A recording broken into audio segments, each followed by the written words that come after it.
The laugh hit first sharp and easy, like the whole room had been waiting to feel superior. A 9-year-old girl stood in the open aisle of Courtroom 3B, small enough that the oak benches towered over her, brave enough that none of it mattered. "Let my dad go," she said, staring straight at the judge in the wheelchair, "and I'll get you out of that chair." People actually snorted. Someone behind the press row whispered, "That's adorable," like they were watching a talent show instead of a man's life getting decided. Maya Carter didn't flinch. She walked right up to the bench, lifted a tarnished brass token from her pocket, like it was a badge, and placed her hands careful and steady against the judge's knees. And the judge's foot moved. Just a twitch. Just enough. Enough that the laughter died mid-breath. So here's the question. How does a kid stop a conviction, crack open a courthouse, and wake something in a man who hasn't stood in years?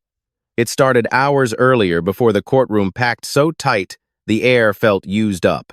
On Tuesday mornings, Allegheny County Courthouse usually ran on routine traffic cases, small claims, paperwork that bored even the bailiffs. But not today. Today was the charity case.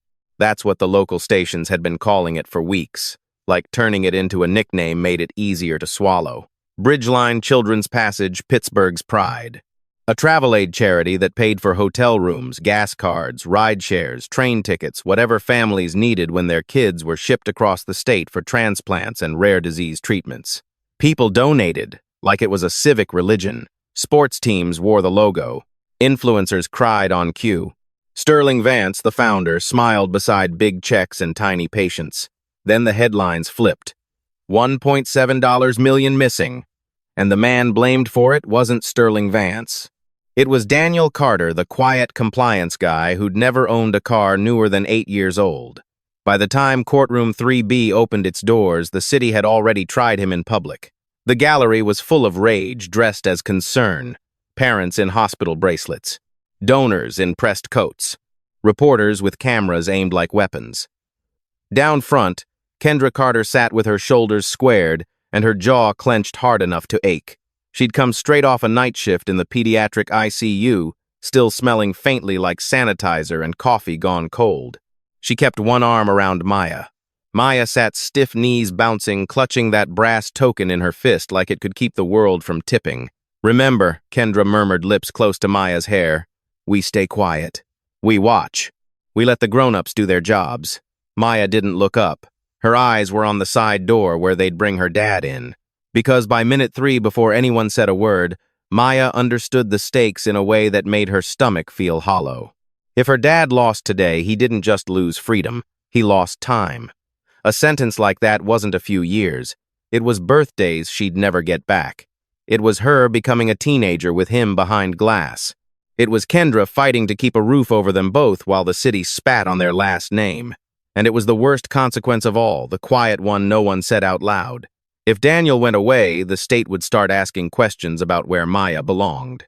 Kendra had the heart for it. She had the love. She even had a spare bedroom.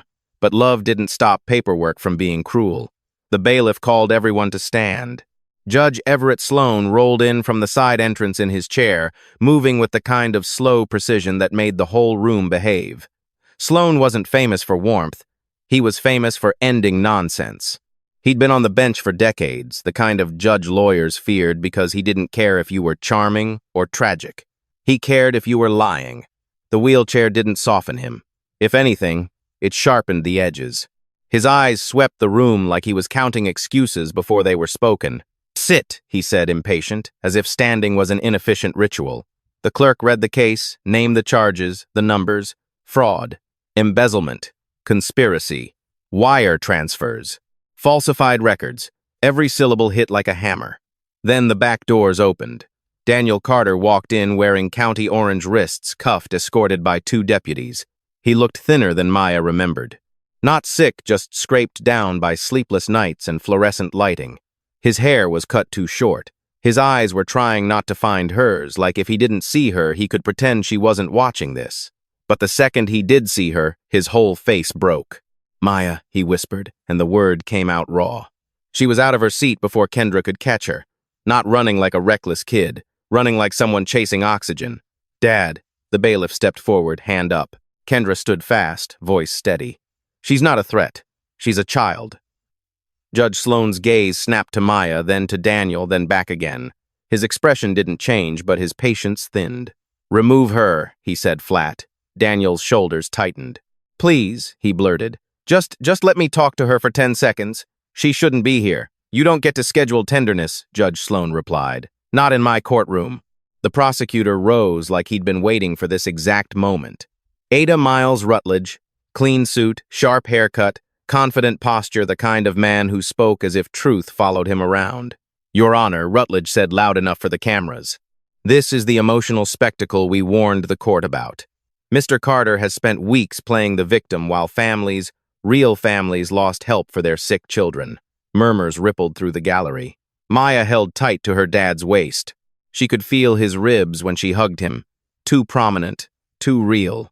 Daniel bent careful with the cuffs and pressed his forehead to her hair. "Baby," he whispered. "Listen to Aunt Kendra. Go sit." "I'm okay." Maya pulled back just enough to look at his face. He was trying to smile for her. It was the worst thing she'd ever seen.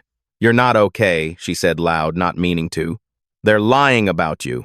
The room reacted like a single animal, some softened, some hardened, all of it attention. Judge Sloane leaned forward slightly. "Young lady," he said, voice low and dangerous. "This court does not run on feelings." Maya's fingers tightened around the brass token in her pocket, the edges pressing into her skin. Because she didn't come here with feelings. She came here with a memory, a late-night memory that had been stuck in her throat for months, like a stone. Kendra reached for her. "Maya, come on." Maya shook her head once. Judge Sloane's eyes narrowed. "Bailiff." Maya turned to face the bench like she'd practiced it in her mind 100 times. "Can I talk?" she asked. "1 minute. Then you can make me leave." Something shifted in the judge's expression. Irritation, yes, but also a flicker of curiosity he didn't want to admit. He'd seen every tactic. He'd seen defense attorneys cry on demand and defendants bring babies as shields. But this kid wasn't scanning the room for sympathy. She was scanning the judge, and she looked certain. "1 minute," Sloane said. "1, and then you're gone." Maya drew a breath so deep her chest trembled. "My little brother Jonah got sick," she began, and the words made Kendra's throat tighten instantly. "He needed a lung transplant. We had to go to Philly a lot. That detail hadn't been in the press. The media loved numbers and villains, not the quiet reasons families ended up in those hallways. My dad took that job at Bridgeline because the charity helped people like us," Maya continued. "He wanted other kids to get rides and hotel rooms, even if they didn't have money." Rutledge scoffed softly. Touching but irrelevant, Judge Sloane cut him off with 2 fingers raised. "Let her finish." Maya's eyes stayed locked on the bench. "Jonah died," she said simply, and there it was, the sound of the courtroom swallowing at once. "After he died, my dad kept going to work anyway." Daniel squeezed his eyes shut like the memory physically hurt. Maya reached into her pocket and held up the brass token. "This was Jonah's," she said. "He got it at the train museum. It says 1 ride. He said it was his lucky ticket." She swallowed. "Mr. Sterling Vance came to our apartment at night," Maya said, "and you could feel the room change shape around the name. He talked to my dad in the kitchen. He thought I was asleep." A few heads snapped toward the prosecution table. Because Sterling Vance wasn't just a founder, he was the charity's face, the city's darling, the man who'd be testifying later this week as Rutledge's star witness. Rutledge stood too fast. "Your Honor, this is Judge Sloane," didn't look at him. He looked at Maya. "What did you hear?" he asked, and his voice was quieter now, sharper. Maya's mouth went dry. This was the part she'd been afraid to say out loud. Because Vance's voice in that kitchen had been honey at first, then it had turned hard like metal. "He told my dad to sign papers," Maya said. "He said the accounts were going to look bad and somebody had to take responsibility so the charity wouldn't close." Daniel's head lifted sharply. Kendra's eyes widened, because this wasn't a story Daniel had told her. Maya's voice steadied as if once she started the truth had its own momentum. "My dad said no," she said. "He said the money was for families, and he wasn't going to lie." A hush settled so thick you could hear the building's old vents hum. Maya kept going. "Mr. Vance got mad," she said. "He said people would believe him, not my dad. He said my dad was replaceable." Judge Sloane's fingers tightened on the arm of his wheelchair, and then he prompted. Maya's eyes stung. He said if my dad didn't sign, she said, then my dad would be the thief anyway. He said he could make the records say whatever he wanted. Rutledge barked a laugh that didn't land. This is a child's imagination. There's no Maya, snapped her head toward him. It's not imagination, she said. He said he needed the money because he owed people from gambling. He said if he didn't pay them, they'd come for him. And if he went down, donations would stop. And then sick kids would lose rides. So he said my dad had to be the bad guy. That was the trap. Not a cartoon villain plan. A real-world ugly choice trap. Sacrifice one man to keep the charity alive, keep the donors calm, keep the kids from losing help, at least on paper. Maya's voice dropped. And he said if my dad told anyone, she added, Aunt Kendra might lose her job. And I might end up somewhere else. Kendra's hand flew to her mouth. Daniel went pale in a way the orange jumpsuit couldn't hide. Judge Sloane's eyes flicked just once to the prosecution table. Mr. Rutledge, he said, where is Sterling Vance today? Rutledge's confidence wobbled. He's scheduled later in the week. His counsel, call him Sloane, said. Rutledge blinked. Your Honor now, Sloane repeated. The courtroom buzzed like a power line. Rutledge tried to recover. You're seriously derailing a felony case based on hearsay from a 9-year-old Judge Sloane leaned forward. I'm derailing it, he said, because something about this is wrong and I don't like wrong in my courtroom. He looked at the clerk. Issue an emergency subpoena for Mr. Vance. And I want a forensic accounting team on the Bridgeline accounts immediately. Full device audit, full metadata pull, shell entities, everything. Rutledge's jaw tightened. Also, Sloane added, Mr. Carter will return to holding, but he will have access to counsel. Miss Carter, his eyes went to Kendra. You and the child will remain in the building until I say otherwise. The gavel cracked down once. Not dramatic. Final. As the deputies led Daniel away, Maya reached for him like her arms could stop steel doors. Dad, she called. Daniel turned his cuffed hands toward her and she pressed the brass token into his palm. He stared at it, confused. Maya's voice broke just for a second. Hold it, she whispered. It's your ride back. If you're still here, stay close because the next 6 hours turned that courthouse into a pressure cooker. Judge Sloane's chambers became a war room. Forensic accountants arrived with laptops and coffee and the kind of calm faces people wear when they've seen fraud before. County investigators pulled server logs. Subpoenas went out. Phones rang non-stop. Outside news vans multiplied like weeds. Inside a small witness room, Kendra paced, while Maya sat on a plastic chair swinging her legs, suddenly looking every bit like a kid again now that the adrenaline had burned off. Kendra stopped pacing long enough to crouch in front of her. Maya, she said gently, why didn't you tell me? Maya stared at the floor. Because he told me not to, she said. Kendra's throat tightened. Your dad, Maya shook her head. Mr. Vance, she whispered. After he left, he came back to the door for a second. He saw me through the crack. He smiled like we were friends. Maya's voice got small. He said, smart girls keep secrets. He said if I talked, he'd make it look like Dad stole even more. And he said, you'd get fired from the hospital because donors matter. Kendra's eyes filled despite her trying to stay composed. Maya, she said, voice rough, I don't care about my job more than I care about you. Maya blinked fast. I know, she said, but I cared, because you're all I had if Dad went away. The door opened, and the bailiff stepped in. Judge wants you, he said to Kendra. Then he hesitated. And Mr. Vance is here.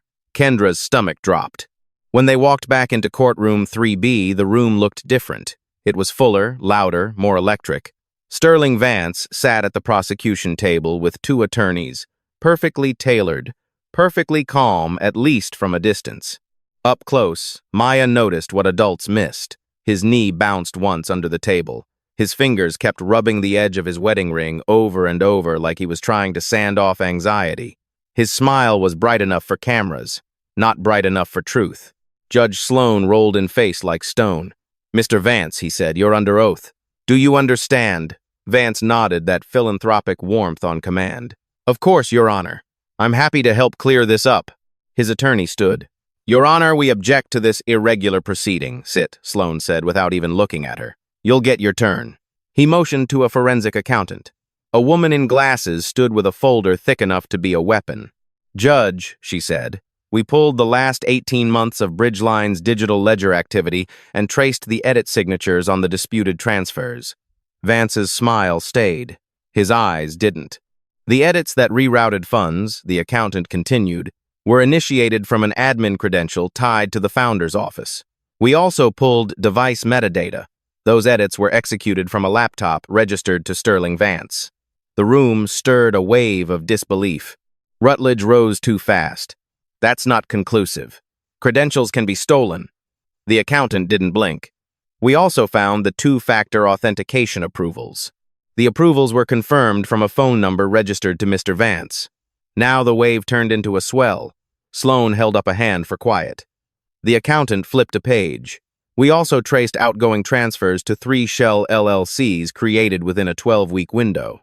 Those LLCs paid down debts at 2 offshore sportsbooks and purchased a condo in Miami. Vance's attorney shot up. Relevance. Sloan's voice cut clean. Relevance is that, mister.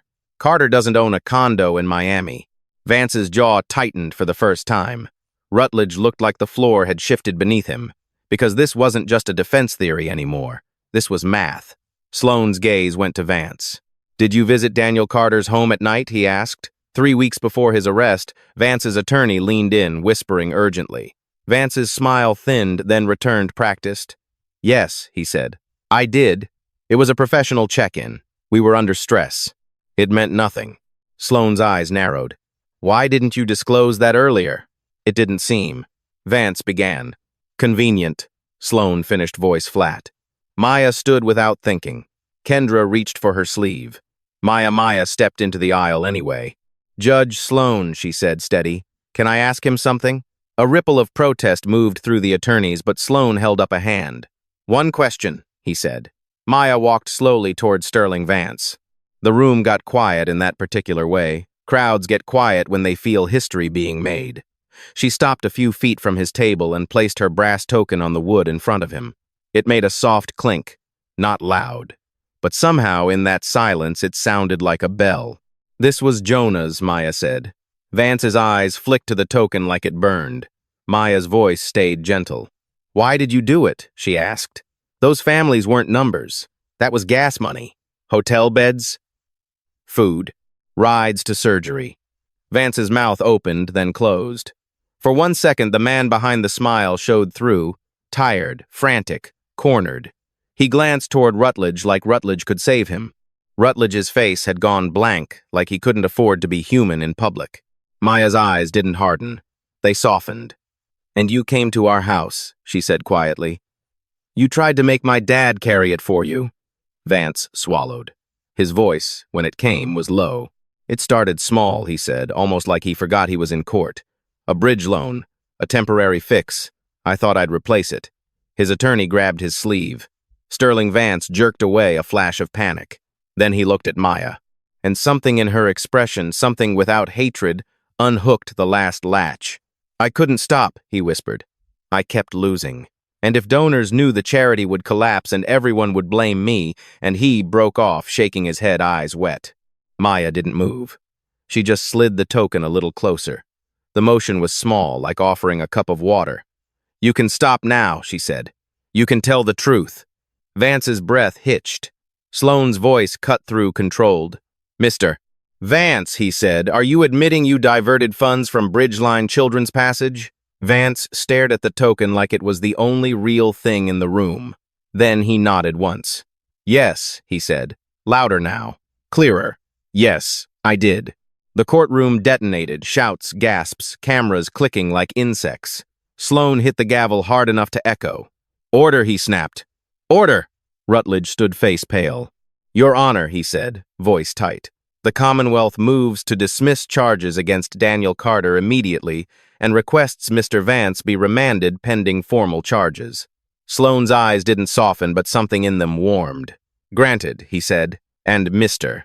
Rutledge, your office will explain to this court how you built a case that ignored your own star witness's digital fingerprints. Rutledge flinched like he'd been slapped. Deputies moved toward Vance. His attorney protested. Vance didn't. He looked at Maya one last time, shame leaking through his features. I'm sorry, he mouthed. Maya didn't answer with forgiveness or cruelty. She just picked up the token and put it back in her pocket like she was closing a book. When Daniel Carter was brought back in uncuffed, this time he didn't walk. He ran. He crossed the courtroom in a stumble of relief and grabbed Maya like he needed proof she was real. "My kid," he kept saying. "My kid." Maya held his face in her hands, small palms framing the stubble he'd grown in jail. "I told you," she whispered. "It's your ride back. If that moment hit you, you're not alone. Save this story or follow along because the fallout is where the real fight begins. Because the confession didn't end anything. It just turned the lights on." By the next morning, Pittsburgh had decided Maya Carter was either a miracle or a fraud. And Judge Everett Sloan, who'd spent years building an armor of cold logic, sat in his river-facing rehab room staring at headlines that used words he hated. Gifted child. Courtroom miracle. Wheelchair judge shaken. He didn't read tabloids. But he couldn't stop reading his own name next to hers. A staff nurse hovered near the doorway, unsure if she should speak. Sloan waved her off. He hadn't used the parallel bars in that room in a long time, not because he couldn't, because every time he tried, his body reminded him of pain, and his mind reminded him of something worse. The thing he never said out loud. The reason he stayed seated even after doctors told him there was a path. A knock came at the door. Security announced them. Daniel Carter arrived with Kendra and Maya. No cuffs. No orange. Daniel looked like a man who'd been underwater for weeks and had finally reached air but didn't trust it yet. Maya looked like a kid again. Jeans, sneakers, hair pulled back, backpack on her shoulders like this was a school visit. But her eyes were steady. Judge Sloan didn't greet them with warmth. He greeted them with truth. "You embarrassed my courtroom," he said to Maya blunt. Maya didn't look away. "I saved my dad," she said. Daniel cleared his throat. "Your Honor, Judge Sloan, I want to thank you for listening." Sloan's gaze stayed on Maya. "You also made me a promise," he said. Maya nodded. "I did." Sloan exhaled through his nose like he was annoyed at himself. "My doctors would call what you implied unethical," he said. Maya's voice was soft. "I'm not a doctor." "No," Sloan agreed. "You're a child." Kendra stepped in, cautious. "Judge, if this is too much, we can go. She's been through enough." Sloan's hand tightened on the wheelchair armrest. He hated pity. But what he hated more was the feeling from yesterday. That twitch. That reminder. "I didn't agree to this because I believe in magic," he said. Maya tilted her head. "Then why did you?" Sloan's jaw worked once like he was chewing a confession. "Because you looked at me," he said, "and you knew something." Maya's backpack rustled as she reached inside. She pulled out the brass token and held it up. "This is how I know things," she said, honest. "It's not spooky. It's just, I pay attention." Sloan's eyebrows lifted slightly. Maya stepped closer, respectful but not timid. "You stopped trying after the river crash," she said. The air went thin. Kendra's eyes widened. Daniel's head snapped toward Sloan like he was afraid Maya had crossed a line. Sloan's voice turned dangerous. "Who told you that?" "No one," Maya said. "I saw it." "You did not." Maya didn't argue. She just said it gently, like describing weather. "There's a framed picture in your hallway," she said. "A woman with dark hair. She's wearing a yellow raincoat. That's the same color as the safety reports on your desk." Sloan's throat tightened. Maya continued. "You don't keep the picture in here because it hurts," she said. "But you can't throw it away because that would feel like erasing her." Kendra's hand flew to her chest. Sloan's eyes went glassy, furious at the vulnerability, furious at the accuracy. Maya's voice dropped. "You were driving," she said. "The night the barge hit your boat." Sloan flinched like he'd been struck. "That is not public," he whispered. "It's in your shoulders," Maya said, and it sounded ridiculous until it didn't. Like you're always bracing. Like you're still waiting for impact. Sloan's breath shook once. Daniel stepped forward, protective. Maya turned her head just a little. "Dad, I'm okay." Then she faced Sloan again. "You're not in the chair just because of your spine," she said. "You're in the chair because you think standing up means you're allowed to move on." Silence pressed in from every corner. Sloan stared at her face, tense eyes wet, the kind of wet that looked like anger until you got close. "My wife died," he said, voice breaking on the last word like it surprised him. Maya nodded calm. "I know." Sloan's hands trembled. "I survived," he said, "and every time I tried rehab, my legs hurt, and my brain said, good, hurt. You don't get to be fine." Kendra's eyes filled quietly. Daniel's jaw clenched like he recognized that kind of self-punishment. Maya took one small step closer. She didn't touch him yet. She asked permission with her posture. "Can I show you something?" she said. Sloane swallowed. "What?" Maya held out the brass token. "It's one ride," she said. "It doesn't say forever. It doesn't say no consequences. It just says one." Sloane stared at it. Maya's voice softened. "Jonah didn't get more rides," she said, "but he still wanted me to take mine." Kendra's lips pressed tight, tears slipping anyway. Maya kept her eyes on Sloane. "Your wife doesn't get more rides?" she said, "but she wouldn't want you stuck at the station." Sloane's face crumpled. A sound came out of him that wasn't dignified, wasn't judicial, wasn't controlled. It was grief, pure and old and finally allowed to breathe. He covered his mouth with his hand, shoulders shaking. Maya waited. She didn't rush him. When he finally lowered his hand, his eyes were red. "What do you want from me?" he rasped. Maya's answer was simple. "Try," she said. "Just try once." Kendra started to protest. Judge his muscles, Sloane lifted a trembling hand to stop her. He looked at the parallel bars like they were an enemy. Then he looked at Maya, a kid with a token and a spine full of courage. "If I fail," he said, voice low, "you don't carry that." Maya nodded once. "Deal." Sloane gripped the bars with both hands. He shifted forward, pain already waking up like a warning. He planted his feet, felt the dead heaviness he'd learned to live with. He breathed in. Then he pushed. His arms shook. His thighs trembled. His face contorted like he was lifting more than his own weight. For one terrifying second, it looked like he'd collapse. Maya stepped in close, not underneath him, not doing it for him, just beside, ready. She placed the brass token in his palm. "Hold on," she said. "One ride." Sloane's fingers closed around it. And he stood. Not tall, not steady, but upright. A sound broke from Daniel, a stunned, disbelieving laugh that turned instantly into tears. Kendra covered her mouth. Sloane's face twisted, sweat appearing at his hairline, eyes wide with shock like he couldn't trust what his body was doing. He took one small step, then another. The steps weren't graceful. They were honest. After the third step, his legs buckled, and Daniel and Kendra moved fast, guiding him down before he fell. Sloane sat back in the wheelchair, chest heaving, laughing, and crying at the same time like a man who'd been underwater and found air. "I stood," he whispered. "I stood." Maya's shoulders sagged in relief. "You did it," she said. "Not me. You." Sloane stared at the token in his hand. For the first time in years, his face held something other than judgment. It held possibility. But the city wasn't done testing them. The second wave hit like a cold front. Sterling Vance's arrest didn't just scare donors, it scared everyone who had benefited from his shine. Within 48 hours, an ethics complaint landed on Judge Sloane's desk, claiming he'd been emotionally compromised and improperly influenced by a minor. Someone leaked footage of Maya in court with commentary calling her coached.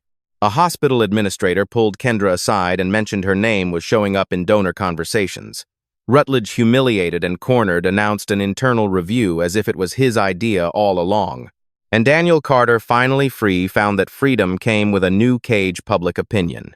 On the street, strangers either hugged him or hissed at him. In grocery stores, people stared like he was a ghost. At night, Maya started waking up from dreams she couldn't explain, dreams, where she was back in the kitchen hearing Sterling Vance's voice, only this time the voice was closer. Kendra sat on the edge of Maya's bed one night, brushing hair back from her forehead. "We're getting you a counselor," she said softly. Maya stiffened. "I'm not broken." "I know," Kendra whispered. "But you're carrying too much." Maya's eyes shined in the dark. "What if I can't stop carrying it?" she asked. Kendra's voice shook. "Then we learn how to set it down together." 3 weeks after Maya stormed Courtroom 3B, the city gathered again, but not for a trial. For a reckoning. They held it under the soaring arches of the old Penn Station Rotunda, a public hearing called by a coalition of victim families and oversight agencies. No oak bench, no jury box, just rows of folding chairs, microphones, and photographs of children taped to poster boards. Judge Sloane arrived walking with a cane. The sound in the room changed when people saw it. Not applause at first, just stunned recognition that something had shifted. He wasn't there as the feared judge. He was there as a man who had made a choice. Daniel sat beside Kendra and Maya in the front row. Maya held the brass token in her palm so tight it left a mark.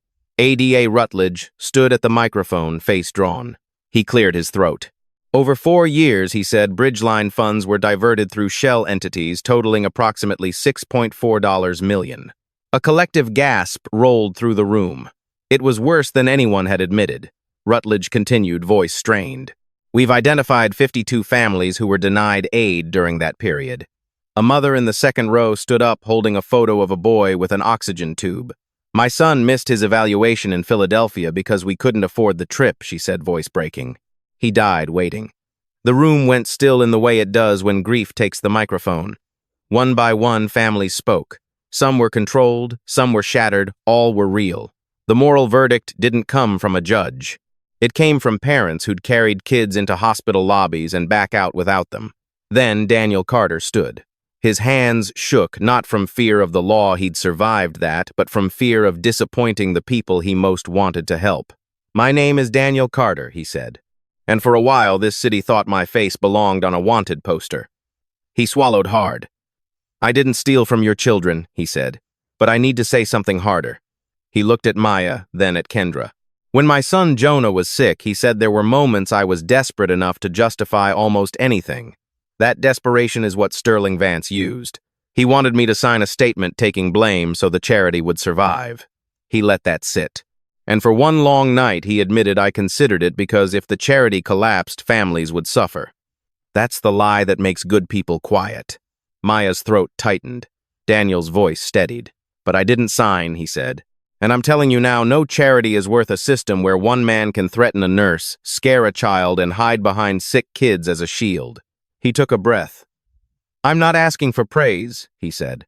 I'm asking for a better structure. Judge Sloan rose slowly, Kane's steady eyes scanning the room. The court can punish, he said. But punishment doesn't buy a train ticket.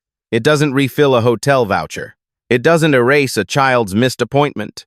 He paused, voice thick but controlled. What fixes this, he said, is oversight and humility. A board representative tried to speak about rebuilding trust. The crowd murmured, skeptical. Then Maya stood. Kendra reached for her hand, but Maya squeezed back a silent promise. I've got this. Maya walked to the microphone. She didn't smile for cameras. She didn't perform.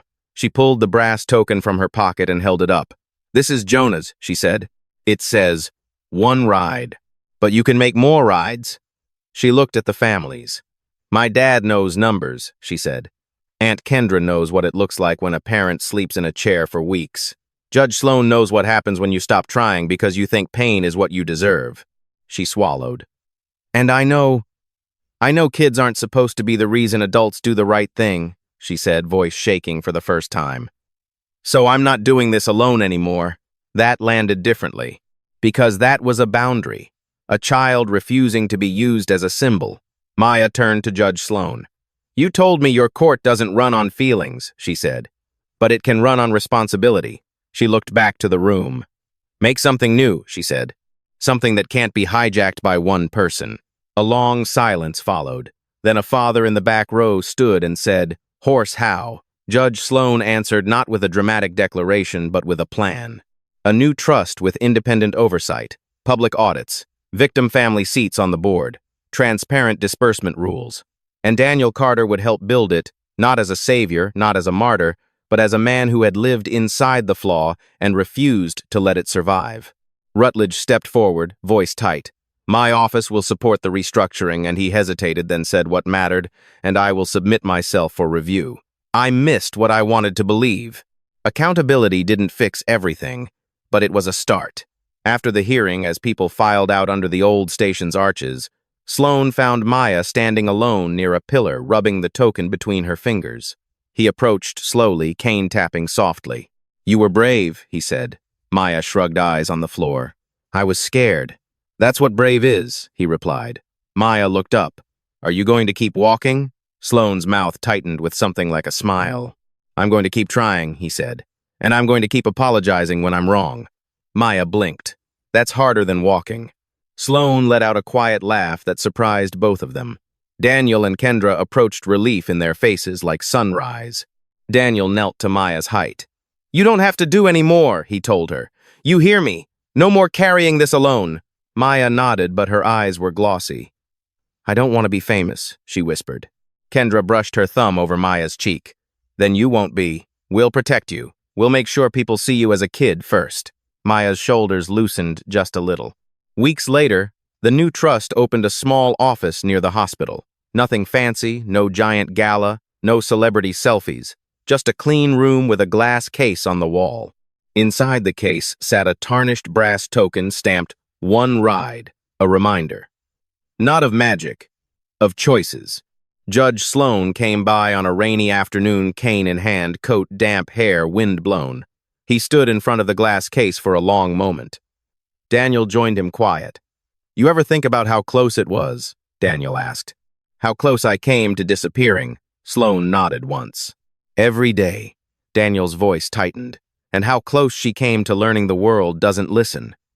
Sloan's eyes stayed on the token. "I'm learning," he said. "I should have learned sooner." Daniel exhaled. "Me too." Across the room, Maya sat at a table with colored pencils, drawing trains and bridges and stick-figure families holding hands. A counselor sat nearby, not hovering, just present, letting Maya be 9. Maya looked up and caught Sloan watching. She lifted her hand in a small wave. Sloan returned it, Kane's steady shoulders straighter than they used to be. He hadn't become soft, he'd become awake. And that was the real miracle. Not that a judge stood up, not that a philanthropist fell, not even that an innocent man walked free. The miracle was that a child refused to let her grief turn into silence, and the adults around her finally decided to build something that couldn't survive on lies. Because one ride can change everything, if someone's brave enough to take it.